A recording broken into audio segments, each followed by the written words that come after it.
Welcome to Narayan study zone. इससे जो पिछला लेक्चर हमने अपलोड किया था फिजिक्स से रिलेटेड, तो उसमें हमने कूलम्स लॉ को वेक्टर फॉर्म में हमने स्टडी किया था। तो आज हम उससे आगे चलेंगे।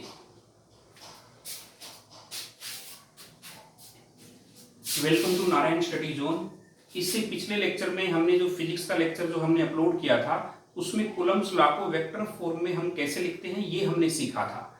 तो आज हम कूलम्स लॉ को पोजीशन वेक्टर फॉर्म में हम कैसे लिखेंगे उसके बारे में हम जानेंगे। ये आपको ध्यान से देखना है। देखो, जैसे यहाँ पे मैं ये एक्स एक्सिस, वाई एक्सिस और ये वैसे जेड एक्सिस ले लेते हैं, ये ओरिजिन है। लेकिन हमें ये सिचुएशन प्लेन के अंदर कंसीडर करनी है, तो हम जेड को यहाँ पे 0 मान के चलेंगे। तो एक्स वाई प्लेन में हम कंसीडर करेंगे Q1 चार्ज, आपने पॉइंट चार्ज यहाँ पे रखा है और इसका पोजीशन वेक्टर है R1, ठीक है। और Q2 चार्ज जो दूसरा पॉइंट चार्ज है वो आपने यहाँ पे रखा है, इसका पोजीशन वेक्टर है R2 वेक्टर। तो इनमें देखो, यहाँ पे इनके बीच की जो सेपरेशन लाइन है वो यहाँ तक हम इसको शो करेंगे, ठीक है। और देखो, जैसे मैं सपोज करो इसको थोड़ा सा स्ट्रेट कर देता हूं। देखो, ये इनके बीच की हम यहां से ये लाइन ये शो करेंगे। अब देखो, सपोज करो इसके ऊपर इधर तो फोर्स लगा हुआ है आपका F21 और इसके ऊपर उधर जो फोर्स लगेगा आपका ये लगेगा F12, ठीक है। तो आपको ये पता है कि फोर्स F12 क्या होता है। फोर्स देखो, मैं यहां पे मेंशन कर देता हूं F12 force on Q1 due to Q2, ऐसे ही F21 force on Q2 due to Q1। अब देखो, हम यहां पे डिफाइन करेंगे F21 को, इसीलिए हम देखो यहां पे ये डायरेक्शन लेंगे फोर्स की।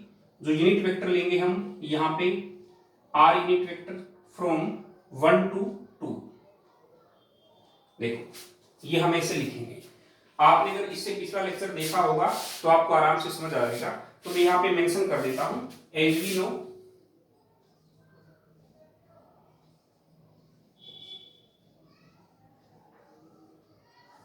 देखो, हम अब इसको डिफाइन करेंगे F21, इसको वेक्टर फॉर्म में मैं डायरेक्टली लिखे जा रहा हूं।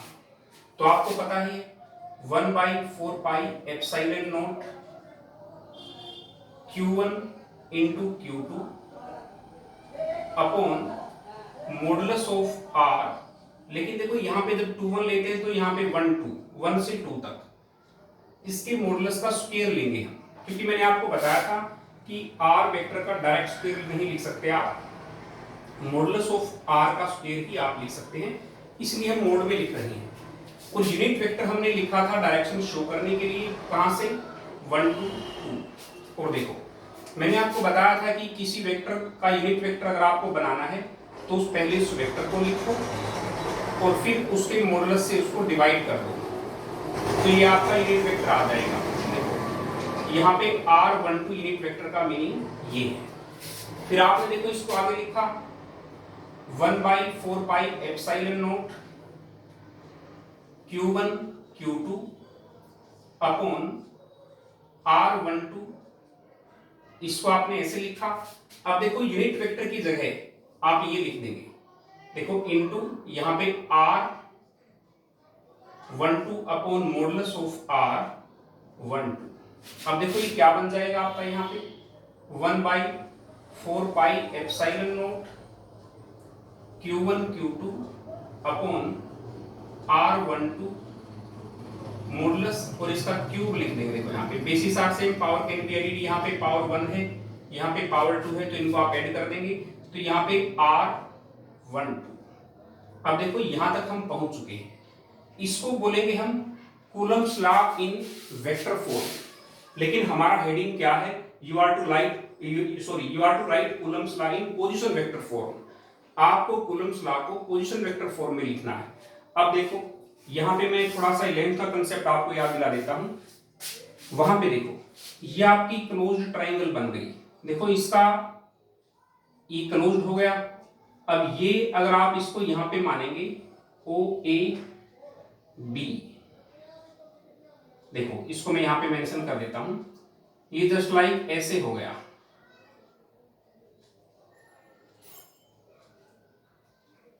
ये O हो गया, ये A हो गया और ये आपका B हो गया। मैंने आपको पहले सिखाया हुआ है कि जब एक वेक्टर का हेड और दूसरे का टेल आए तो वहां पे बीच में प्लस, जब दोनों हेड आपस में कोलाइड कर रहे हैं तो वहां पे माइनस, और क्लोज्ड अगर आपका डायग्राम बनता है तो इक्वल टू 0 लिख देते हैं। तो यहां पे जैसे OA vector plus AB vector, क्योंकि देखो यहां पे आपका इसका हेड और इसका टेल है, यहां पे कोलाइड कर रहे हैं तो माइनस, या आपको देखो यहां पे आपको माइनस लिखना पड़ेगा। OB vector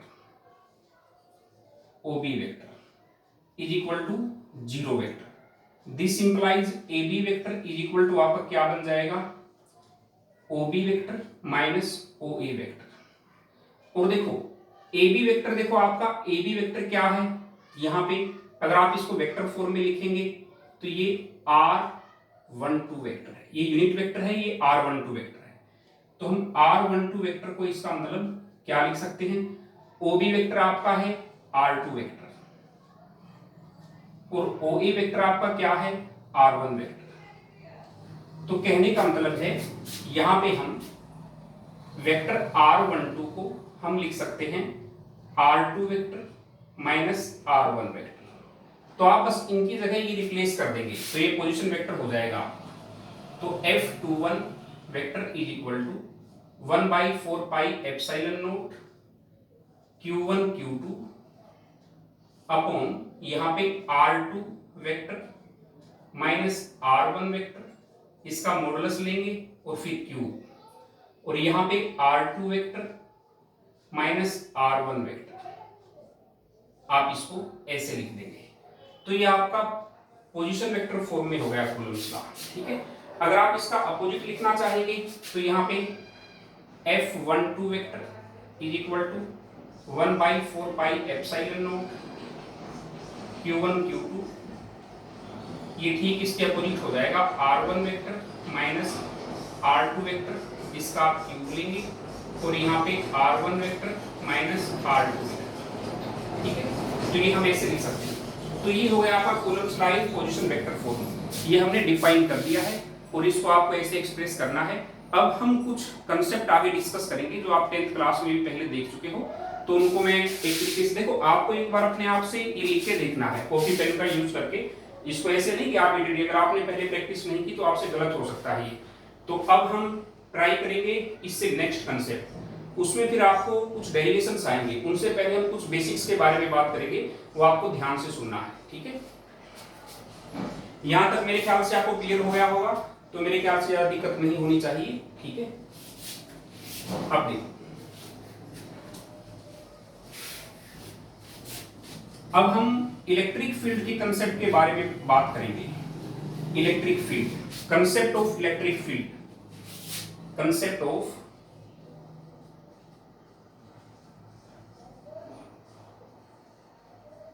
electric field.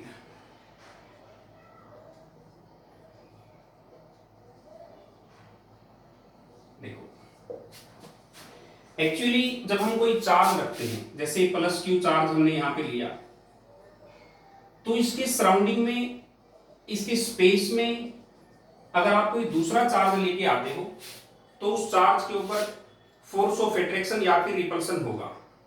मतलब वो चार्ज जो भी आप इसके पास लेके आएंगे तो वो या तो फोर्स ऑफ अट्रैक्शन एक्सपीरियंस करेगा या फिर फोर्स ऑफ रिपल्सन। देखो सपोज करो कि हम एक स्मॉल पॉजिटिव टेस्ट चार्ज ले लेते हैं +Q नोट। +Q नोट हम स्मॉलेस्ट पॉसिबल पॉजिटिव चार्ज लेते हैं, और पॉजिटिव चार्ज लेना एक कन्वेंशन है, आप ये मत सोचना कि नेगेटिव चार्ज हम नहीं ले सकते, तो ये कन्वेंशन बनी हुई है तो हम ये लेके चलते हैं। और इसका छोटा लेने का, स्मॉल पॉजिटिव टेस्ट चार्ज लेने का मीनिंग मतलब क्या होता है कि इसका खुद का फील्ड दूसरे के फील्ड को अफेक्ट न करे। अब बात आती है कि फील्ड क्या होता है, the space around the charge where force of attraction और repulsion can be experienced by another charge. तो किसी भी चार्ज के सराउंडिंग में वो स्पेस जिसके अंदर आते ही कोई भी दूसरा चार्ज या तो फोर्स ऑफ अट्रैक्शन एक्सपीरियंस करेगा या फोर्स ऑफ रिपल्सन। अगर सपोज करो ये पॉजिटिव चार्ज है और आपने दूसरा चार्ज भी आपने पॉजिटिव चार्ज ही लिया है, तो उनके बीच में फोर्स ऑफ रिपल्सन होगा। कहने का मतलब अगर सेम चार्ज होंगे तो force of repulsion, opposite charge होंगे तो फोर्स ऑफ अट्रैक्शन, ये आपको ध्यान रखना है। अब मैंने आपको बताया कि अगर हम दो चार्ज कोई बड़े ही ले लेते हैं, ये भी हमने बड़ा चार्ज ले लिया और दूसरा प्लस क्यू ये भी बड़ा चार्ज है। अब सपोज करो हम मान लेते हैं इसका फील्ड यहाँ पे है, तो ये एक दूसरे की फील्ड को डिस्टोर्ट करेंगे, तो हम उस रियल बाउंड्री जो होगी हम उसको उसका अंदाजा हम नहीं लगा पाएंगे। इसीलिए एक चार्ज का फील्ड कहां तक है उसकी रियल बाउंड्री पता करने के लिए आपको दूसरे चार्ज को स्मॉल टेस्ट चार्ज की फॉर्म में लेना पड़ेगा, ताकि उसका स्मॉल टेस्ट चार्ज का फील्ड भी शॉर्ट होगा, कम रेंज तक होगा, इसलिए वो दूसरे चार्ज के फील्ड को कम डिस्टोर्ट कर पाएगा, इसलिए हम स्मॉल लेते हैं। समझ गए? तो यहाँ पे हम अब आगे चलते हैं। तो आपको मेरे ख्याल से समझ आ गया, the space around the charge, space 3D space आप ये भी कह सकते हैं, 3D space around the source charge, जो मेन चार्ज लेंगे हम उसको around the 3D space around the source charge in which force of attraction or repulsion can be experienced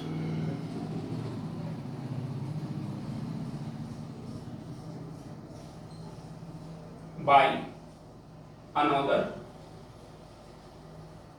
test charge.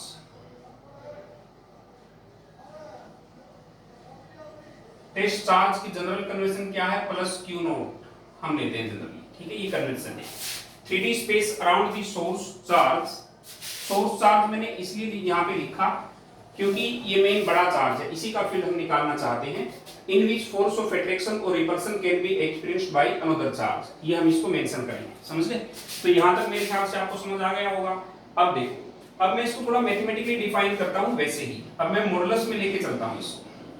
F is equal to यहाँ पे 1/4 pi epsilon note, एक हमने source charge लिया, दूसरा Q note test charge लिया, और उनके बीच की सेपरेशन, सपोज करो ये चार्ज यहाँ पे है प्लस क्यू नोट यहाँ पे पहुंच चुका है और इनके बीच की सेपरेशन है r, तो यहाँ पे तो हम इसको मेंशन कर देंगे। अब देखो आर स्क्वायर, अब हम देखो इस चार्ज को देखो इसके नीचे ले आते हैं, F by Q naught 1/4 pi epsilon naught Q upon R square. अब देखो इसी को हम force experienced per unit test charge is known as electric field. अब यहाँ पे E को हम लिखेंगे 1/4 pi epsilon naught Q upon R square. तो इसका मतलब क्या हुआ? F by Q naught is equal to E, इसको हम डिफाइन करेंगे। तो इसका मतलब है force experienced per unit test charge in the field of another charge. तो इसी को हम F बाई क्यू नोट को हम E से डिनोट कर देंगे, यही इलेक्ट्रिक फील्ड का फॉर्मूला होगा। जब इसको स्ट्रेंथ की फॉर्म में डिफाइन करेंगे तो इसी को हम इलेक्ट्रिक फील्ड इंटेंसिटी बोलते हैं। समझ गए?